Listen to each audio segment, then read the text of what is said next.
Gente, eu acho que a gente acaba até ganhando um pouco o fato de estarmos num quórum menor. Legal, a gente pode fazer até um esquema de uma conversa além do que eu trouxe para compartilhar. Vou compartilhar, inclusive, algumas questões que eu levei para a apresentação de diretoria no encontro que teve no Rio de Janeiro, aquele How to Be the One. Então, acho que é bacana trazer para vocês, que é um material novo. Mas eu perguntaria assim, um tema, uma questão, né? O que trouxe você aqui, né? O que você gostaria que fosse colocado aí na nossa pauta hoje? Quando você pensou no tema, alguma coisa sempre traz. Pô, queria ouvir disso, isso que está pegando.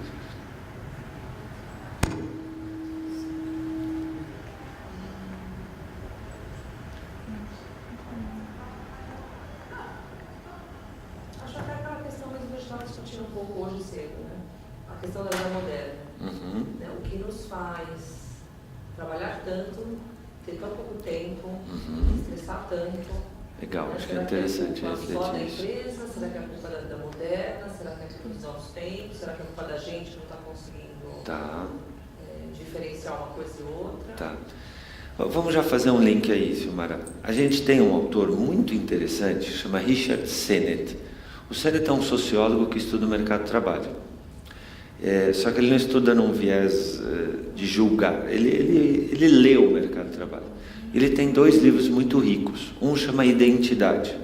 O primeiro fato que, segundo ele, tem feito a nossa vida menos satisfatória e mais estressante, nesse sentido de mais agitada, mais competitiva, mais instável, mais fragmentada, é que nós temos hoje muitas identidades. Antigamente, por exemplo, você nem ia trabalhar, ou se você fosse trabalhar, você como mulher, você ia ajudar teu marido, ou você ia ser professora numa escola, alguma carreira, não que o professor não seja altamente estressante, mas naquela época não era. Porque a autoridade dos pais, por exemplo, conferia para a professora um poder muito maior do que hoje, e também se exigia muito mais. Não tinha Enem, não tinha vestibular, não tinha ENAD, não tinha toda uma competitividade. A escola era para treinar as pessoas para uma formação com muito mais calma. Hoje não, hoje eu tenho pacientes de 11, 12 anos que já tem uma agenda assim de executivo. Sabe, o menino já faz mandarim, já faz inglês, já faz espanhol, já faz tênis, terapia, já faz coach, já faz fono, já faz teatro. Você vê uma agenda, é verdade, assim, que é impressionantemente concorrida. Então, hoje você tem uma identidade profissional, você tem uma identidade na mídia social, você quer fazer terapia, você quer fazer ginástica, você quer pertencer a uma ONG, você ao mesmo tempo você quer fazer happy hour, mas você tem teu MBA, você tem inglês, você participa de um grupo no teu core business, mas ao mesmo tempo você tem outras áreas que você tem que conversar com pessoas. O gasto político de identidades que a gente tem em N áreas, todas essas nossas identidades, que antigamente era uma, hoje elas são muito maiores e muito mais complexas. Isso gera uma sensação de dívida grande. As pessoas estão sempre devendo. Você tem uma sensação geral, e nisso a mulher mais do que o homem. Tanto é que a mulher carrega essa sensação de estar devendo, de se sentir culpada, de não dar atenção para o marido, de não dar atenção para a mãe dela, de não dar atenção para o filho. Isso é uma coisa muito delicada para a mulher. Para o homem menos. A mulher já nasce com essa predisposição a uma culpa um pouco maior do que do homem. Tá? Isso a gente vê estudos aí com 2, 3 aninhos, você entrega uma boneca com o bracinho quebrado para crianças, o menino, via de regra, ele larga a boneca. A menina vai ficar tentando consertar, vai pedir desculpa, sabe? Isso fizeram com vários brinquedos, tudo bom? Então assim, é da mulher essa sensação de eu preciso cuidar do outro. Tá? Então, um fator que está deixando a nossa vida mais difícil é isso, a gente tem muito mais identidades e aí não dá conta. Você não tem como cuidar de todos os seus amigos do Facebook, eu MBA, e inglês, eu pessoal da academia, eu happy hour, eu teu trabalho, e tua família, e família do teu marido, se você tem marido, e isso e aquilo. Não dá, não dá. Eu tenho falado, a gente tem que escolher uma área da vida para ser brilhante, uma área da vida para ser muito bom, e as outras você vai tocar a vida. Não dá, não dá. Vai chegar um momento da vida que você vai ter que fazer algumas escolhas. tá? Não tem jeito. Não dá para você ser brilhante mãe, brilhante profissional e ter 5 mil amigos no Facebook super... Não dá. Na prática não dá. Um outro fator é que hoje as grandes corporações, elas não têm mais dono. Você vê os grandes bancos, as grandes indústrias, as grandes farmacêuticas, N áreas hoje da nossa economia, não tem mais um dono. Quem é dono de uma empresa é um investidor lá da República Tcheca, junto com outro russo, com outro chinês e um indiano, que tem 8 investimentos, junto com um sheik da Arábia Saudita que investiu. Agora, por quanto tempo aquela empresa terá a verba da ação que foi comprada dela? Pelo tempo que ela performar muito bem. Amanhã uma performou 1% a mais, puf, acabou. Então estoques, se na década de 70 era um diferencial, uma empresa ter estoque, né? Olha, tem bastante estoque. Era a época em que as pessoas ainda tinham telefone, você vai lembrar disso. Minha avó, por exemplo, ela alugava telefone. Provavelmente você não vai lembrar disso. Você nem sabe o que era isso. A minha avó, ela tinha um patrimônio, ela tinha linhas telefônicas que ela alugava para pessoas. Então ganhava uma grana disso. Hoje você espirrou, a Tinha, Oi, a Vivo te dá um telefone, né? Então assim, era para uma empresa, por exemplo, vamos imaginar que a BASF tenha lá X produtos, era vantajoso ter estoque. Porque produzir, se você pensar, fazia sentido. Você gasta um tanto para produzir e fica lá parado. Você não gasta mais. Não tinha tanta inflação. Aí você vai vendendo e você só ganha. Hoje é diferente. Hoje o custo do dinheiro parado é muito maior. E se o produto não pegar? E se o concorrente lançar outro melhor amanhã? Quer dizer, você não pode ter estoque. Isso significa que a formação de times e a desconstrução de times é absolutamente mais rápida hoje. Porque a gente vê. Eu tenho empresas que me pedem assim, pede um trabalho, fica 6, 7, 8 meses refletindo, analisando, quando dá certo é para amanhã, eu tenho que juntar 8 psicólogos, fazer um time e isso, eu tenho clientes de N áreas, e é assim. Hoje amigos meus que têm consultoria, eles falam, já se sabe que é assim, você lança 8 sementes, 4 não vão dar certo, e amanhã pode ser que 9 deem certo. Então, nossa vida não tende a ficar, gente, mais simples. A vida vai tender a ficar um pouco mais complexa. Qual pode ser o contraponto? Não, mas é a tua e a minha, é de todo mundo. É você que está filmando, você que está assistindo a gente. Isso vale para o psicólogo, para o médico. Pega o médico. O médico hoje, o profissional, o paciente já vai para o médico já questionando, olha, eu li um artigo que, mas eu vi que não sei o que, doutora, vou te mandar uma foto de como é que está, né? Quer dizer... Está pensando em contar o médico, o que você acha? Mas, doutor, mas eu não quero tomar esse remédio, e se eu fizer não sei o que, eu posso tentar não sei o que. Antigamente, você ia no médico, ele falava alguma coisa assim, senhor, a vida do professor. Antigamente o aluno ficava quieto, eu dou aula há 20 anos, eu vi essa mudança. Primeiro, eu dei aula na Universidade Paulista. Comecei a dar aula, eu tinha 21 para 22 anos. Era até engraçado, porque eu punha um blazer assim, óculos grandão, assim, que eu queria parecer mais velho, sabe, cabelo arrumadinho. Porque imagina, eu tinha 21 anos, eu era um cara novo, eu tinha acabado de me formar, prestei mestrado e comecei a dar aula. Eu dava aula para a maioria do pessoal que faz psicologia à noite, de mais idade, era engraçado, assim, sabe? Eu lembro até hoje a primeira aula que eu dei, que eu andei assim um pouquinho meio que aquecendo a cabeça, a primeira aula da vida, você fala, agora eu sou professor universitário, 21 anos, e eu lembro que deve ter demorado tipo 15 segundos, parecia 15 horas, assim, tipo, o que eu vou falar para essas pessoas, o que eu tenho para ensinar para essas pessoas, né? Então assim, eu comecei a dar aula para 38 pessoas, ano a ano foi aumentando, minha última turma tinha 130 alunos. Aí me fala, que aula de psicologia, que é essencialmente uma aula de reflexão, de troca, eu conseguia dar. Se eu virava para escrever alguma coisa na lousa, que ainda tinha lousa, uma menina abria lá um negócio de choquito e balas e chicletes, que a outra vendendo calcinha, a outra vendendo bijuteria. Não mudou nada, né? Não mudou nada. É igual. Então assim, não era possível.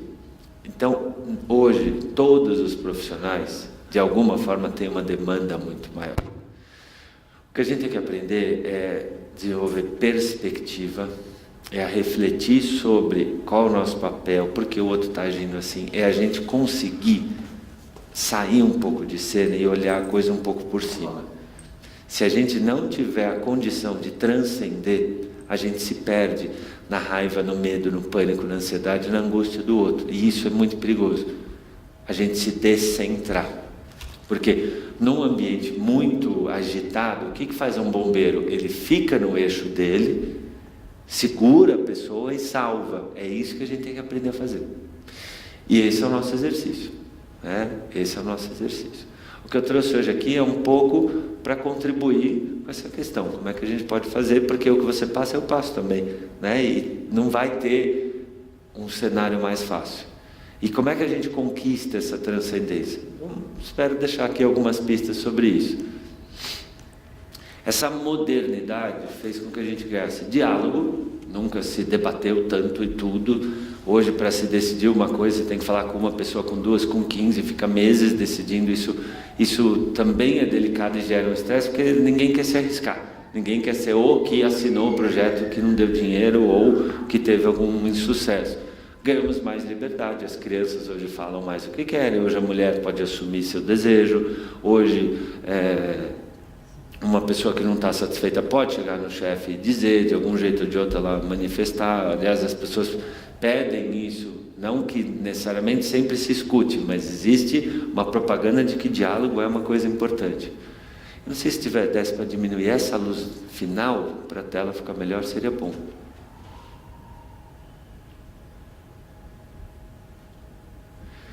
Ganhamos estratégias, brigadão, ganhamos estratégias de comunicação. Hoje se tem muito mais mídias, hoje se tem muito mais interação, você tem no celular hoje 8 formas, desde o Instagram, que é uma comunicação mais simbólica, até Viber e tantas outras, o que é, por um lado, bacana. Ganhamos N mídias diferentes, desde estocar ou juntar material, compartilhar materiais. Ganhamos informação, o que se tem hoje de informação, até eu não dou conta, e também aí é uma outra sugestão, que a gente possa refletir um pouco de que a gente não tem que ter toda a informação do planeta, porque isso também é muito angustiante. Você tem que estudar tudo sobre como educar tua filha, como ter saúde, como ter uma cabeça boa, como performar bem, a cabala e isso e aquilo. Você fala, bom, peraí, não dou conta. Então você também tem que saber dizer alguns nãos. Não quero saber tudo sobre isso. Vou ler sobre esse tema, vou ler no domingo à tarde. Sabe, não quero ser expert em criação de filho, quero ser mãe. Sabe, quero ser uma mãe possível, não quero ser a mãe ideal. Porque isso é muito pesado. Um dos grandes pontos de estresse nosso é esse ideal. Eu quero ser a mãe ideal, eu quero ser o filho ideal, eu quero ser o namorado ideal, eu quero ser a parceira ideal. E nesse ideal a gente cria uma aura de perfeccionismo, e o perfeccionismo por si só é muito estressante. Muitas vezes a grande fonte de estresse nem é a tarefa, mas é a comparação que você faz com essa perfeição, e ninguém dá conta dessa perfeição. A gente ganhou agilidade, hoje as pessoas mudam mais rápido, hoje a capa da Vejinha hoje é sobre mulheres de 40 na academia, quer dizer, hoje mudou, todo mundo de alguma forma quer estar ágil e esperar de alguém a agilidade, Ontem uma paciente minha, ela tem 31 anos, ela falou, porque eu conheci um cara legal, nossa, o cara é proativo, trabalhador, ele é um cara ágil, sabe? Assim, as mulheres hoje também esperam um homem mais ágil, elas também se colocam, as crianças hoje estão mais aceleradas em buscar as coisas por si, ganhamos muito mais dinheiro, o mundo hoje tem muito mais dinheiro circulando, isso é um fato, especialmente aqui no país. Há 10 anos atrás você não precisava reservar necessariamente um restaurante para um sábado à noite. Hoje, se você não reservar, você não sai. Se você sair da sua casa hoje 9 horas da noite para ir jantar, você não vai jantar. Você não vai jantar. Esquece. Você vai ter que reservar. E aí é oportunidade para uns sites tipo Gourmel. Eu tenho usado muito esse site, gourmel.br, gourmel.br. Você reserva. Você tem restaurante desde R$30 a pessoa até 300. Você reserva e facilita a sua vida. Ganhamos muito mais ansiedade por essas mudanças todas, por essas incertezas todas. Ganhamos mais violência. Existe uma violência aí, ruas muradas. A rua onde eu moro é a onde eu morei quando era adolescente. E não tinha uma casa com muro. Hoje todas têm muro. Isso é uma violência pré-situacional. Se antigamente se falava só de estresse pós-traumático, Hoje já se fala em estresse pré-traumático. É o estresse que você fica de ter medo de sair na rua, de ter medo de ir em certos bairros. Sendo que São Paulo, por exemplo, a gente acabou de ter, há 2 meses atrás, 1 mês atrás, essa coisa de matança de policiais, essa coisa, o caos da segurança. Não que matarem 100 e tantos é pouco, um é demais, não tem nem o que falar. Mas assim, São Paulo ainda é 3, 4 vezes mais seguro do que Salvador, do que Rio, do que Vitória. Mas a mídia faz essa coisa que você fica panicado. Eu me peguei mês passado perguntando para vários taxistas, eu pego muito táxi, né? Perguntando, como é que está a violência? Tem visto muito assalto? Nenhum falando. Claro que tem regiões que estão piores, mas existe, mais até do que a violência, a sensação de uma violência muito grande, né? Ganhamos mais diversão, hoje está tudo muito mais fun, a gente vê essa tendência do leve, né? Hoje você quer um namoro leve, você quer um casamento leve, hoje você quer um ambiente de trabalho leve, não é? Você vai lá no Rocha Ferraz, você vê tudo colorido, quer dizer, existe essa coisa que tem que ser leve, sabe assim? Você tem que, o homem pode pôr a camisa para fora, a mulher pode, sabe, ficar mais à vontade com a sua roupa, com os tecidos. Isso é legal? É legal. Por outro lado, assim, essa leveza também gera promiscuidade, descompromisso, gera uma superficialidade, né? Então também existe um preço disso. Pega barzinho. Outro dia eu fui com um amigo meu, era domingo, 8h30, fazia meses que eu ia num barzinho domingo. O que eu pensei? 8h30 da noite, não, vai estar vazio, a gente vai chegar lá, tomar um negócio, ficar meia hora e ir embora. O quê?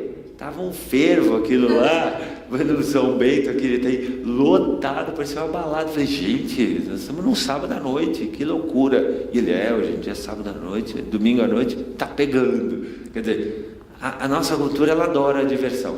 A gente está vivendo aquilo bem parecido com a cultura do pão e circo, né?